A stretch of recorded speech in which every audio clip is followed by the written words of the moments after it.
Oh my god, you thought his energy was very yucky? Very yucky? Oh, not yucky energy. I'm sorry. I didn't even want to speak on this because as soon as I read it one time, rolled my eyes, and was like, this is bullshit. But since I've been asked and this was sent to me a bunch, I am just gonna let you know a lot of things are going to be coming out from people who say that they know someone or they work together or blah blah blah. A lot of things now, people are going to really try to use it and try to latch onto it, and it worked for this cupcake babe. She had like 0 comments on her Instagrams. I think she only had a couple thousand followers, and now she's at like over 130,000. But let's just go over a few things that really stood up to me that was like, who are you? What have you worked on? What's your role here? Okay, number 1, she's a support to a support. She's non-essential on the set, and I'm so sorry. She has nothing to do with actually creating this movie. Let's talk about this line right here. There had been instances in which multiple people suggested making changes to the script. Those were left unchanged and ignored. It seemed as though Justin had his vision and take on things, and it was either his way or nothing. Be so fucking for real right now. Justin and Wayfarer and Jamie Heath spent 5 years developing this movie. Writing it, rewriting it, writing it, rewriting it.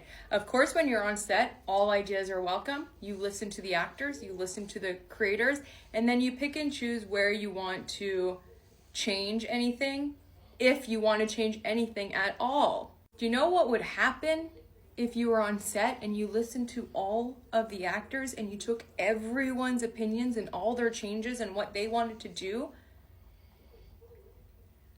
You wouldn't ever make a movie. Like, that's why there is a hierarchy on set, and the director, don't get it twisted, is at the frickin' top. It's his movie. Why is this so hard to understand? This seems just like someone who's so bitter. This sounds made up. It sounds very manipulative, and the timing couldn't be any better, right? Of course, Justin had a vision for the film. Mind-blowing. When I say I almost spit out my champagne last night and wasted the bubbly when I read this, the drama surrounding Blake and not reading the book, please, many actors do not read the book before taking on a role. They only read the script. Are you okay? Let me make this so abundantly clear as an actor. If you get the part, not necessarily the audition, right? Because you have limited time, you're just working with the sides that you were given. If you get a part and there is a book or any sources of that character's story, it is your responsibility to read it, okay? If you get a TV show and it's on season 3, it is your responsibility to do the work from all the seasons previous to it. This is absolute bullshit. Blake seemed much more concerned with the story and its impact on DV survivors. Oh yeah? Where was that during the press tour? Let's be for real. Like, this thing is such, oh my gosh. This is where you all need to start reading the things coming out and piece it together. And this is some bullshit too, because someone who is a director as well as acts in projects, okay, as the lead as well as directing, this is insane. Working with people like this would be absolutely horrible. Okay, it seemed like everyone was struggling with the fact that Justin was directing and acting, and him having to switch back and forth between the roles seemed stressful for everyone. It was uncomfortable feeling like he was the authority figure in a sense, and then in one moment, and then next face to face with him in a scene. He's the fucking director. So when he's not in the scene, he is directing. He doesn't have to be nice. He doesn't have to be the guy that you see on the podcast. He doesn't have to be the chipper old. This is millions of dollars on the line. He is directing. And then when it is time for him to act, he probably does a lot of emotional prep that's dark and scary because he has to go into a lot of things inside of the darkness. Right? He needs to bring those things to light because Ryle is not a good character. And then he's in the scene. And if that's difficult for you to work with, you shouldn't be on set. I'm not even gonna go over all the slides because they're insane. But things like this, careful. She is the support to a supporting actor, not the lead, not crew, not someone who's on set every day. So it's just like, shut the front door. This goes on to say that they don't even think that Justin even cared about DV because he wasn't mentioning it at all on set. There was no mention of charity. Do you know who keeps mentioning all the good things that they do in order for you to know that they're doing good things? Rhymes with narcissist.